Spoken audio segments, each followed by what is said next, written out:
আসার সময় বৌদিকে বেলা শুনতালিনি বেগুন লিসে চুনো চানা মাছ দরকার। কিন্তু এর আগের দিনও তো আমি মাছ লিয়েছি। তো কি হয়েছে লে ধর। আমার খেতে ইচ্ছে গেলে তোর বাড়ি গিয়ে খেয়ে আসবো। আচ্ছা ঠিক আছে, তাহলে ভাবে তুই সন্ধ্যেবেলা চলে আসবি। কি ব্যাপার মন্দিরে আবার কিসের ঝামেলা হয়েছে? সবাই উল্লারা করেছে, আমরা কিছু বুঝে নেই। ওই শালার কি ক্ষতি করেছে? আমরা কত মসজিদ ভাঙতে গেছি। শালার প্রতিবার আমাদেরই ক্ষতি করে। এইবার শুনছে নে, ওই শালাদেরকে না বলে দেওয়া পর্যন্ত আমি জল স্পর্শ করবো না। ও তারকদা, কি হয়েছে গো? কি হবে আবার? শালাদের এত বড় সাহস, রাইতে মন্দিরে ঢেকে ঠাকুরের হাত ভেঙে দিয়েছে। কারা? কারো আবার ওই শালা মুল্লারা। সব মুসলমানরা খারাপ। দাদা এই কথাটা কিন্তু আপনি বিশাল অন্যায় কথা বলছেন। সব মুসলমানরা কিন্তু খারাপ হয় না। এই তুই করবে ছেলে না? এ শালা তো মুসলিম, এখানে কি করছে? মার শালাকে। ও তারকদা, তারকদা, ও কি মানো না তারকদা, তারকদা। এই শালা, সে তো ঠাকুরের হাত ভেঙেছে, তুই টাকা বাঁচাতে আছিস। হিন্দু না, শালা হিন্দু নামে কলঙ্ক। তুই যদি ওকে ঠেকাতে যাস, ওর সাথে তোকে ঠেকে ফেলবো। দেবু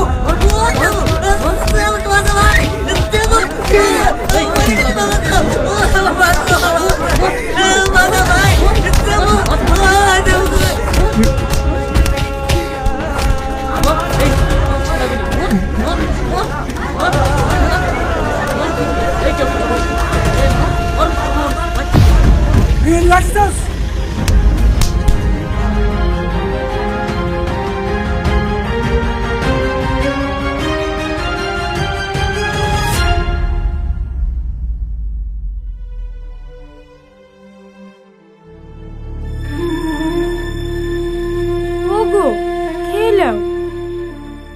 খাবো না। ওর লেগে আর কতক্ষণ মন খারাপ করে থাকবা বলে দিনি?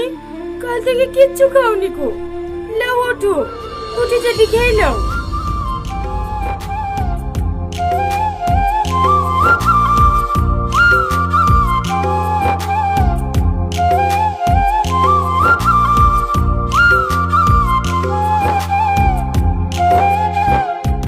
কি হলো, খাও।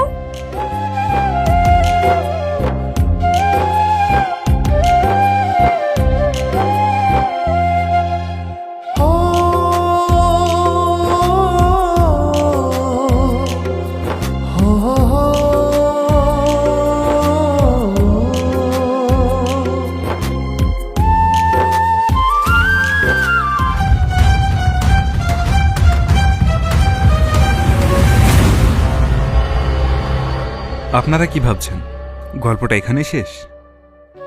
না, এই গল্প শেষ করার মতো ক্ষমতা আমাদের মতো লেখকের নেই। এই গল্পের সমাপ্তি শুধু আপনারাই করতে পারবেন। আপনারা কি ভাবছেন একটা মুসলিম ছেলে এসে আপনার মন্দির ভাঙবে, নাকি একটা হিন্দু ছেলে গিয়ে আপনার মসজিদ ভাঙবে? এতে তাদের কি লাভ? ভালো করে সুস্থ মাথা ভেবে দেখুন, লাভটা আসলে কার? আর একটা কথা মাথায় রাখবেন, কোনো ধর্মই কখনো হিংসা শেখায় না। ভিডিওটি ভালো লাগলে একটি লাইক দিয়ে আমাদেরকে উৎসাহিত করুন। ধন্যবাদ।